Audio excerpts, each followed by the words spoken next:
Hello friends, आज का हमारा टॉपिक है solution of linear equation by matrix method.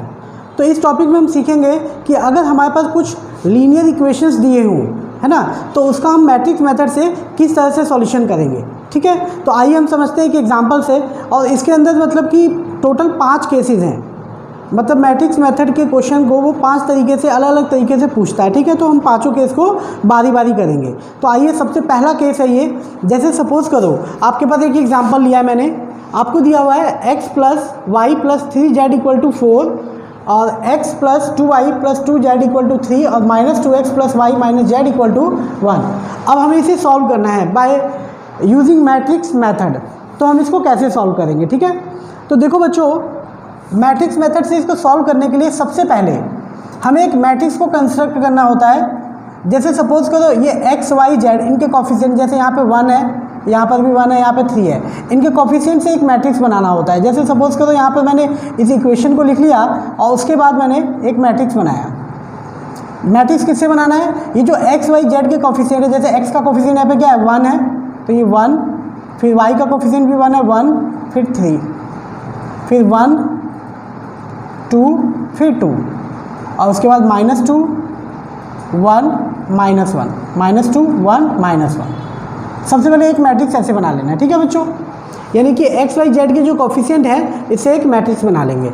इसके बाद एक हम कॉलम मैट्रिक्स बनाएंगे जिसमें वो वेरिएबल लेंगे जिनकी हमें वैल्यू निकालनी है। जैसे वैल्यू x y z की निकालनी है हमें, है ना, हमें लीनियर इक्वेशन को सॉल्व करना है। इसका क्या मतलब है कि x y z की वैल्यू निकालो। तो सबसे पहले एक मैट्रिक्स बनाएंगे कॉफिशिएंट से, इसके बाद हम यहाँ पे लिख लेंगे column matrix x y z, और फिर इक्वल में एक मैट्रिक्स बनाएंगे इस जो इक्वल टू में दिया हुआ है 4 3 1। ठीक है बच्चों, सबसे पहला काम इतना होता है। अब हम थोड़ी देर के लिए इस वाले मैट्रिक्स को, जो पहला मैट्रिक्स है हमारा, इसको हम a एज्यूम कर लें। क्या एज्यूम कर लें? a। और इसको हम कैपिटल X एज्यूम कर लें और इक्वल टू इसको b एज्यूम कर लें। आप अदर एलिमेंट भी एज्यूम कर सकते हो, ठीक है, लेकिन मैंने इसको a एज्यूम किया है, इसको x एज्यूम किया है, इसको b एज्यूम किया है। ठीक है, तो अब हमें देखो यहाँ पे मेनली क्या x की वैल्यू निकालनी है, मतलब इसकी वैल्यू निकालनी है x की। तो मैं क्या करूँगा, इस a को अगर मैं इधर ले जाऊँ तो a इनवर्स हो जाएगा। और आपको यहाँ पे थोड़ा सा कॉन्सेप्ट पता होना चाहिए। अगर आपके पास कभी ax इक्वल टू b है और अगर मैं इसको ले जाऊँ, इस a को इस साइड ले जाऊँ, तो ध्यान रखना है अगर a इधर प्री मल्टीप्लिकेशन है, प्री का मतलब पहले मल्टीप्लाई में है, तो इधर भी जाके वो पहले ही जाएगा, मतलब a इनवर्स b हो जाएगा ऐसे। और अगर यही चीज़ है ax इक्वल टू b, अगर मैं इस x को इधर ले जाना चाहूँ तो इधर पोस्ट है, पोस्ट का मतलब a के बाद में है, तो उधर जाएगा तो पहले नहीं आएगा, b के बाद आएगा ऐसे। ठीक है बच्चों, तो ये दो बातें आपको पता होनी चाहिए। अगर मैट्रिक्स में कोई इधर मैट्रिक्स है, अगर प्री में है तो इधर भी जाकर प्री में ही जाएगा, और अगर पोस्ट में है तो इधर भी जाके पोस्ट में जाएगा। ठीक है बच्चों, तो इतनी बात आपको पता होनी चाहिए। तो इसके बाद देखो बच्चों, अगर मुझे इसकी वैल्यू निकालनी है, इसका मतलब ये x की वैल्यू निकालनी है, तो x इक्वल टू क्या हो जाएगा आपका, ये a इधर आ जाएगा तो a इनवर्स b हो जाएगा। यानी हम ये कह सकते हैं कि ये जो x की वैल्यू है वो a इनवर्स b है। ठीक है बच्चों, तो अब टोटली देखो, अगर हमें x की वैल्यू निकालनी है तो हमें ये दो वैल्यू चाहिए, एक तो a इनवर्स चाहिए और एक b चाहिए। तो हमें पता है कि b तो ये है ना, इसी को एज्यूम किया था b हमें पता है, a इनवर्स और निकालना है। तो a इनवर्स किससे निकलेगा बच्चों?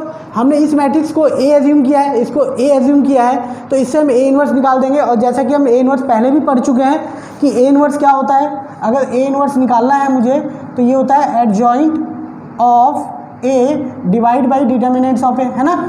अगर a इनवर्स निकालना तो ये होता है, तो a इनवर्स निकालने के लिए हमें कई सारी चीज़ें निकालनी पड़ती है ना। सबसे पहले देखो, एडजॉइंट निकालने के लिए सबसे पहले कोफैक्टर निकालना पड़ता है ना। कोफैक्टर के बाद तब एडजॉइंट निकलता है, एडजॉइंट ऑफ a निकलता है ना, उसका ट्रांसपोज कर दो, और फिर उसके पहले डिटर्मिनेंट्स आपको निकालना पड़ेगा। तो ये 3 चीज़ें निकालनी पड़ेगी आपको, है ना, a इनवर्स निकालने के लिए। तो आइए हम बारी बारी निकालते हैं। सबसे पहले a इनवर्स की बात करते हैं कि a इनवर्स कैसे निकलेगा। ठीक है, तो हमारे पास मैट्रिक्स a ये है। सबसे पहले a मैट्रिक्स को उठा लेंगे।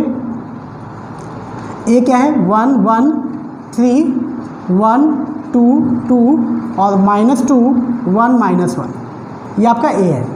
तो देखो बच्चों, अब यहाँ से बस मुझे a इनवर्स निकालना है। तो a इनवर्स निकालने के लिए सबसे पहले मुझे इसका डिटर्मिनेंट चाहिए, क्योंकि a इनवर्स में हमें पता है कि हमें डिटर्मिनेंट्स की भी ज़रूरत पड़ती है। तो मैं इसका डिटर्मिनेंट्स निकालता हूँ। तो डिटर्मिनेंट्स क्या निकलेगा, तो फर्स्ट रो के हिसाब से निकाल रहा हूँ। तो पहला एलिमेंट ये 1 है ना बच्चों, तो ये और ये कैंसिल, ये पहले भी सीख चुके हैं हम, ये कैंसिल हो जाएगा। तो क्या बचेगा 2 2 1 -1। फिर सेकंड नेगेटिव होता है, आपको पता हो। फिर ये 1, ये कैंसिल, क्या बच गया 1 2 -2 -1। फिर पॉजिटिव होता है 3, ये कैंसिल, क्या बच गया आपके पास, ये कैंसिल हो गया 1 2 -2 1। ठीक है बच्चों। तो इसके बाद 1, अब इसको सॉल्व कर लेंगे हम। इसको क्रॉस मल्टीप्लाई, पहले राइट हैंड 2 1 जा 2 माइनस का 2 और इसमें सब्ट्रैक्ट करना है 2 1 जा 2। फिर -1 1 1 जा 1 -1, इसमें सब्ट्रैक्ट करना है 2 2 जा 4 -4। तो यहाँ -4 रखूँगा बच्चों, +4 हो जाएगा और प्लस का 3, ये 1 1 जा 1 और इसमें सब्ट्रैक्ट करना है -4, तो ये +4 हो जाएगा। ठीक है बच्चों। तो ये आ जाएगा आपका, यहाँ -4 आ जाएगा, यहाँ -1 और ये आ जाएगा 3 और +3 और ये आ जाएगा 5। देन -4, ये -3 और ये 5 3 जा 15। तो यहाँ पे बच्चों आ जाएगा आपका 7, माइनस का 7 और प्लस का 15, -7 और +15, तो आपका बच जाएगा 6, सॉरी -7 और प्लस का 15, तो आपका बच जाएगा 8। तो ये आपका बच्चों ए का डिटर्मिनेंट्स आ गया। ठीक है बच्चों। अब हमने डिटर्मिनेंट्स निकाल लिया। अब देखो सबसे पहले हमें क्या निकालना पड़ेगा, एडजॉइंट के लिए कोफैक्टर चाहिए होता है। अब इस पूरे मैट्रिक्स का कोफैक्टर निकालना पड़ेगा, है ना। तो आइए हम इधर कोफैक्टर निकालते हैं ज़रा, इनका कोफैक्टर।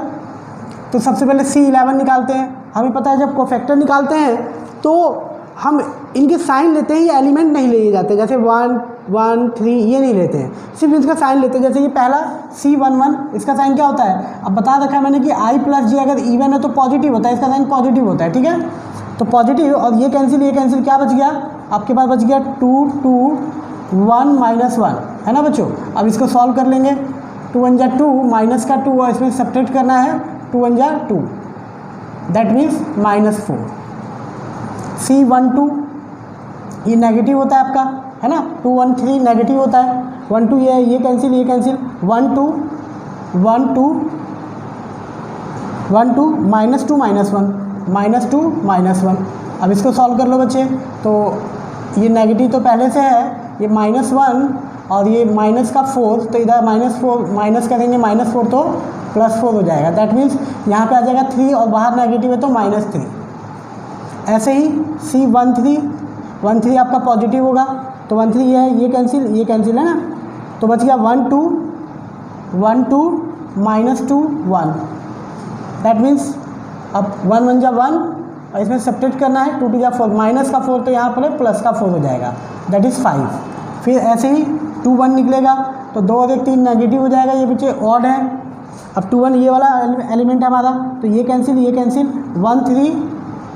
1 3 और 1 -1 है ना, ये नेगेटिव, और ये 1 1 जा 1 माइनस का 1, इसमें सब्ट्रैक्ट करना है 3 1 जा 3, दैट मीन्स ये -4 और ये नेगेटिव तो +4 हो जाएगा बच्चों। ठीक है, ऐसे ही C22 निकालेंगे, तो C22 क्या हो जाएगा बच्चों, ये पॉजिटिव हो जाएगा।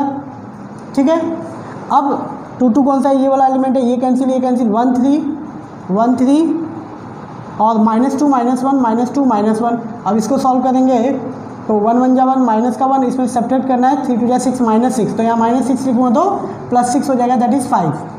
अब C23 निकालेंगे ऐसे ही, तो ये नेगेटिव होता है, 2 3 ये वाला एलिमेंट है हमारा, तो ये कैंसिल 1 1 -2 1, दैट इज़ माइनस, और ये 1 1 जा 1 और इसमें से सब्ट्रैक्ट कर देंगे माइनस का 2, तो यहाँ -2 रखेंगे बच्चों, +2 हो जाएगा, तो ये -3 हो जाएगा। ठीक है बच्चों, ऐसे ही C31 निकलेगा, तो C31 यानी कि 3 और 1 4, यानी कि पॉजिटिव हो जाएगा बच्चों, ये है ना, तो पॉजिटिव हो जाएगा।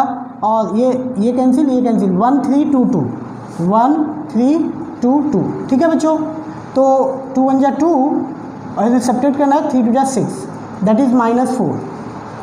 C32 निकालेंगे, तो ये नेगेटिव होता है, C32 ये वाला एलिमेंट है, ये कैंसिल, तो 1 3 एंड 1 2, तो ये नेगेटिव, और ये बच्चे 2 1 जा 2 नेगेटिव -3, तो ये -1 और +1। C33 निकालेंगे, तो 3 3 बच्चों क्या हो जाएगा, पॉजिटिव होगा ये, तो और 3 3 ये वाला एलिमेंट है, ये कैंसिल 1 1 1 2 1 1 1 2। ठीक है बच्चों, तो ये आ जाएगा 2 1 जा 2 और माइनस 1 1 जा 1 दैट इज़ 1। तो ये बच्चों आपका कोफैक्टर हो गया। ठीक है, अब कोफैक्टर के बाद बारी आती है एडजॉइंट ऑफ ए, और हमें पता है एडजॉइंट ऑफ ए क्या होता है। तो एडजॉइंट ऑफ ए ये जो कोफैक्टर है इन्हीं का ट्रांसपोज हो जाता है। जैसे मैंने कोफैक्टर निकाल लिया, यहाँ पर कोफैक्टर आया आपका -4 -3 5 एंड 4 5 -3 एंड -4 1 1 है ना बच्चों। तो ये हमारा कोफैक्टर है। कोफैक्टर का अगर मैं ट्रांसपोज कर दूं तो इसी को बोलते हैं एडजॉइंट ऑफ ए। तो अब एडजॉइंट ऑफ ए की बात करूं, यहाँ पर देखते हैं एडजॉइंट ऑफ ए ये क्या आ जाएगा। तो इस मैट्रिक्स का मैं ट्रांसपोज कर दूंगा, यानी ये पहला कॉलम बन जाएगा, यानी कि -4 -3 -4 -3 5 -4 -3 5 एंड 4 5 -3 4 5 -3 एंड -4 1 1। तो बच्चों ये हमारा एडजॉइंट ऑफ ए आ गया। ठीक है, अब इसके बाद बारी आती है ए इनवर्स की। तो ए इनवर्स क्या होता है, adjoint of A divide by determinants of A. तो एडजॉइंट 1 बाई डिटर्मिनेंट्स कितना आ गया हमारा, डिटर्मिनेंट्स हमने निकाला था ये 8, तो यहाँ डिटर्मिनेंट्स आ गया 8 और एडजॉइंट ऑफ ए कितना आ गया -4 4 -4 -3 5 1 5 -3 1। ठीक है बच्चों, तो इसको बोलते हैं ए इनवर्स। तो हमने देखा यहाँ तक बचे ये वाली प्रॉपर्टी, हमें पता था x = ए इनवर्स बी। तो x की वैल्यू निकालने के लिए हमें ए इनवर्स बी करना है, तो ए इनवर्स चाहिए हमें, ए इनवर्स हमने निकाल लिया और b की वैल्यू क्या थी, तो b हमने इसको एज्यूम किया था। अब इस प्रॉपर्टी को उठाएंगे यहाँ पर कि x = ए इनवर्स b, ये था ना हमारा x की वैल्यू, और x हमारे पास क्या था x y z, है ना। अगर इस x की बात करें तो ये x हमारा क्या था x y z, ये x था। और ए इनवर्स की वैल्यू कितनी आ गई हमारे पास 1/8 -4 4 -4 -3 5 1 एंड 5 -3 1। ठीक है बच्चों, ये ए इनवर्स हो गया। और बी की वैल्यू कितनी है हमारी, तो बी हमारे पास बच्चों ये था 4 3 1, तो यहाँ लिख देंगे 4 3 1। ठीक है बच्चों, अब बस कुछ नहीं करना है, इसको मल्टीप्लाई कर देना है हमें, 1/8 ऐसे ही रहने दो और इसको मल्टीप्लाई करेंगे। हमें पता है रो इंटू कॉलम मल्टीप्लाई होता है, इसको इससे मल्टीप्लाई करेंगे 4 चौक 16 माइनस का 16 और प्लस 4 3 12 और माइनस का 4 1 जा 4। ऐसे ही सेकंड रो कॉलम से मल्टीप्लाई होगा इसको इससे, तो -12 हो जाएगा, ये 4 3 12 5 3 15 और 3 1 जा 1। ऐसे ही थर्ड रो को इससे मल्टीप्लाई कर देंगे 5 चौक 20 और -9 और प्लस 1। अगले स्टेप पे 1/8 एंड अब इसको सॉल्व कर लो, तो 16 और 4 20, 20 में से 12 गया 8, तो यहाँ पे माइनस का 8 बच गया, 15 और 1 16, 16 में से 12 चला गया तो 4 बच गया, और ऐसे ही 20 और 1 21, 21 में से 9 गया 12 बच गया। ठीक है बच्चों, तो अब इसको डिवाइड कर दो, तो 8 से डिवाइड करेंगे तो यहाँ आ जाएगा -1, यहाँ आ जाएगा 1/2 और यहाँ आ जाएगा 4 3 12 4 दूनी 8। ठीक है बच्चों, तो ये आपकी x की वैल्यू हो गई, ये y की और ये z की। ठीक है, तो आपको बात समझ में आ रही है। ये इस तरह से मैट्रिक्स मेथड से हम सॉल्व करते हैं। तो ये बच्चों ये पहला केस था, केस फर्स्ट, जिसके अंदर आपको एक इक्वेशन दिया होगा और आपको सॉल्व करना होगा। तो इस पर आप प्रैक्टिस कर लेंगे तो आपको सही से समझ में आ जाएगा। ठीक है, अब हम इसके सेकंड क्वेश्चन की बात करते हैं, सेकंड केस की बात करते हैं। तो सेकंड केस में देखो क्या है, क्वेश्चन यही होता है, बस थोड़ा सा क्वेश्चन चेंज कर देता है। जैसे तो बच्चों हम इसी का सेकंड टाइप का क्वेश्चन देखते हैं। देखो क्वेश्चन बिल्कुल वही है जो अभी हमने किया है, थोड़ा सा चेंजेस दे देता है। देखो क्या क्वेश्चन में बोला है, इफ़ ए = दिस, एक मैट्रिक्स दे दिया इसने पहले से, if A = this find A inverse. पहले तो इस ए से आपको ए इनवर्स निकालना है and use this solve this, यानी कि इसी ए इनवर्स का यूज़ करके हमें इसे सॉल्व करना है। ठीक है बच्चों, तो देखो पिछले क्वेश्चन और इस क्वेश्चन में कोई फ़र्क नहीं है। यहाँ पर अगर देखा जाए, देखो इसकी पहचान क्या है कि यहाँ जो इक्वेशन दिया है, देखो यहाँ पे जो कॉफिशिएंट है 1 2 -1, वही यहाँ पे मैट्रिक्स में दिया 1 2 -1। फिर x का 0 है, देखो कुछ नहीं है x का 0 -3 z का 1 है ना, और फिर इसमें 2 -1 3। तो सेम वही क्वेश्चन है, जैसे अगर मान लो अगर ये इक्वेशन दिया होता तो सबसे पहले हम मैट्रिक्स A बनाते हैं, तो A में यही कॉफिशिएंट तो लेते हैं, है ना, A में कॉफिशिएंट लेते हैं, तो वही चीज़ दिया हुआ है यहाँ पर बना कर इसके, बस क्वेश्चन को पूछने का तरीका चेंज कर दिया है, क्वेश्चन वही है सेम। तो देखो बच्चों, इसका A इन्वर्स पहले, सबसे पहले A आपको दिया हुआ है तो इसका A इन्वर्स निकालेंगे। तो A इन्वर्स निकालने के लिए वही सेम, सबसे पहले हमें क्या निकालना पड़ेगा, इसका डिटर्मिनेंट्स निकालना पड़ेगा। तो अगर मैं इसका डिटर्मिनेंट्स निकालूँ, A का डिटर्मिनेंट्स तो 1, इससे A कैंसिल। अब मैं डायरेक्ट कर रहा हूँ बच्चों, इससे A कैंसिल, 3 3 जा 9, माइनस का 9 और इसमें सब्ट्रैक्ट कर देंगे 1 1 जा 1, माइनस का 1, तो यहाँ -1 लिखूँगा तो ये प्लस का 1 हो जाएगा। सेकंड इज नेगेटिव होता है, नेगेटिव लिख दिया, इससे A कट गया, 3 1 जा 3 0 0 और इसमें से माइनस करेंगे 2 1 जा 2, है ना, और फिर प्लस -1 तो यहाँ -1 आ जाएगा, -1 और ये कैंसिल 1 1 0 0 और इसमें सब्ट्रैक्ट करना है, 3 2 जा 6 -6, तो यहाँ -6 लिखूँगा तो ये +6 हो जाएगा। ठीक है बच्चों, तो यहाँ आ जाएगा, यह आ जाएगा आपका -8, ये -2 और माइनस प्लस का ये 4 हो जाएगा, और ये आपका आ जाएगा 6 1 जा 6 माइनस का 6, दैट इज़ ये आपका आ जाएगा -4 और -6 -10। तो ये आपका A का डिटर्मिनेंट्स आ गया। ठीक है बच्चों, अब मैं क्या निकालूंगा, इसका कोफैक्टर, क्योंकि कोफैक्टर निकलेगा तभी इन्वर्स हम निकाल पाएंगे। तो कोफैक्टर सबसे पहले C11 पहला पॉजिटिव होता है, पॉजिटिव ले लिया, और ये कैंसिल -3 1 -1 3, दैट इज 3 3 जा 9, माइनस का 9 और इसमें सब्ट्रैक्ट करना है 1 1 जा 1 -1, तो यहाँ +1 हो जाएगा, दैट इज़ -8। C12 ये नेगेटिव होता है बच्चों, नेगेटिव लिख दिया, ये कैंसिल 0 1 2 3, तो ये आ जाएगा 3 0, ये माइनस पहले से है, ये माइनस पहले से लगा दिया, 3 0 0 और इसमें सब्ट्रैक्ट करना है 2 1 जा 2, यानी -2 तो +2 हो जाएगा ये। ठीक है बच्चों, ऐसे ही C12 1 3 निकालेंगे, ये पॉजिटिव होता है, ये कैंसिल 0 -3 2 -1। अब इसको सॉल्व करेंगे, माइनस का ये तो 0 हो गया, और ये माइनस करना है इसमें से -6, तो यहाँ +6 हो जाएगा, यानी 6।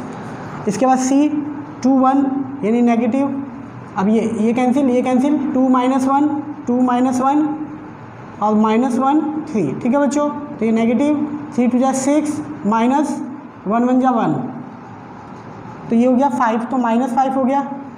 ऐसे C22, तो 22 आपका ये पॉजिटिव हो जाएगा, पॉजिटिव, अब 22 आपका ये वाला हो गया एलिमेंट, ये कट गया 1 -1 और 2 3, दैट इज़ 3 1 जा 3 और इसमें सब्ट्रैक्ट करेंगे 2 1 जा 2, माइनस का 2, यहाँ -2 तो +2 यानी 5।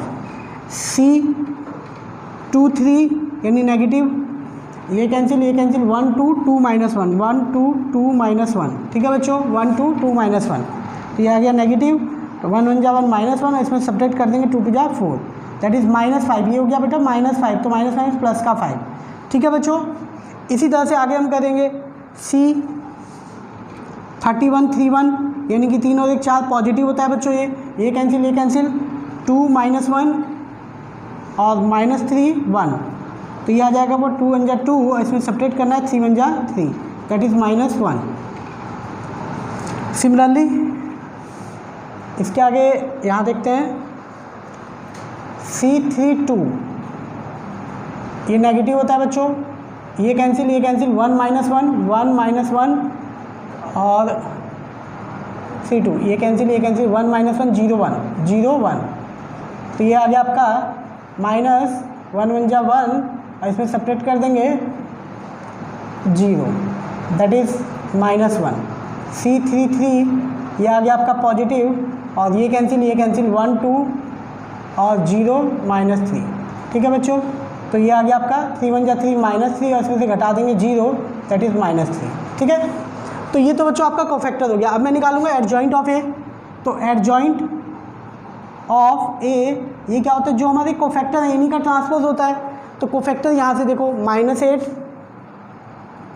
2 6 -5 5 5 -1 -1 -3 और इसका ट्रांसपोज।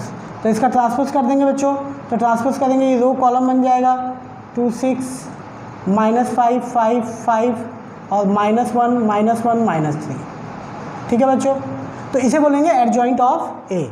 अब ए इनवर्स निकाल लो, क्योंकि हमसे ए इनवर्स पूछा है इसने। तो ए इनवर्स क्या होता है? ए इनवर्स होता है adjoint of A divide by determinants of A. तो एडजॉइंट कितना आ गया बच्चों? -10, तो 1/-10 और एडजॉइंट -8 -5 -1 2 5 -1 एंड 6 5 -3। ठीक है बच्चों, तो ये हमने निकाल लिया ए इनवर्स। अभी तो यहाँ तक क्वेश्चन है if A equal to this find A inverse, तो ए इनवर्स हमने निकाल लिया। अब कहता है एंड यूज़ दिस, इसी इनवर्स का यूज़ करके इनको सॉल्व करना है।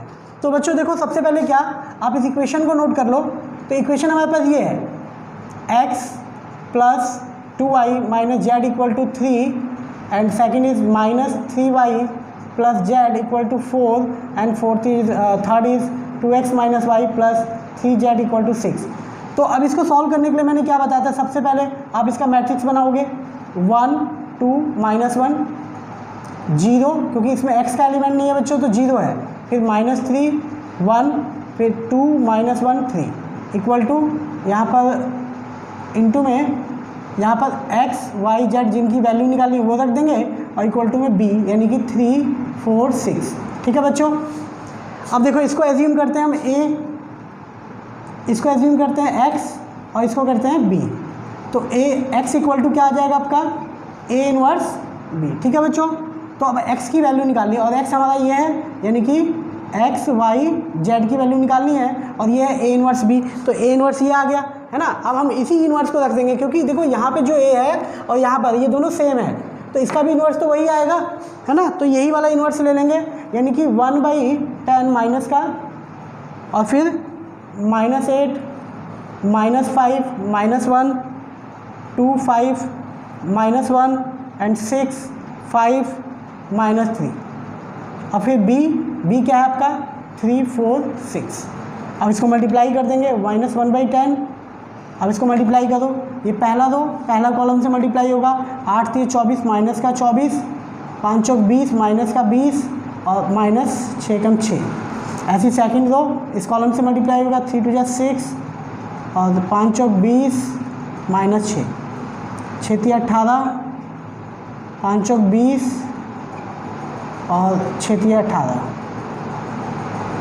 ये हो गया बच्चों। अब इसको ऐड कर लेते हैं ज़रा, इसको ऐड कर लो तो ये आ गया आपका 20 20 40 40 और 10 50 माइनस का 50। ये हो गया आपका 6 से 6 कैंसिल, ये हो गया 20 और ये हो गया आपका 18 से 18 कैंसिल, ये भी हो गया 20। अब इसको डिवाइड कर देंगे 10 - 10 से, तो ऊपर आ जाएगा 5, ये आ जाएगा आपका 1 0 कैंसिल -2 और ये आ जाएगा आपका -2। ठीक है बच्चों, तो ये x y z, यानी x की वैल्यू 5 हो गई, y की वैल्यू -2 और z की वैल्यू -3। ठीक है, तो इस तरह से बच्चे ये सेकंड केस है। ठीक है बच्चों, तो इसको सही से प्रैक्टिस कर लेना।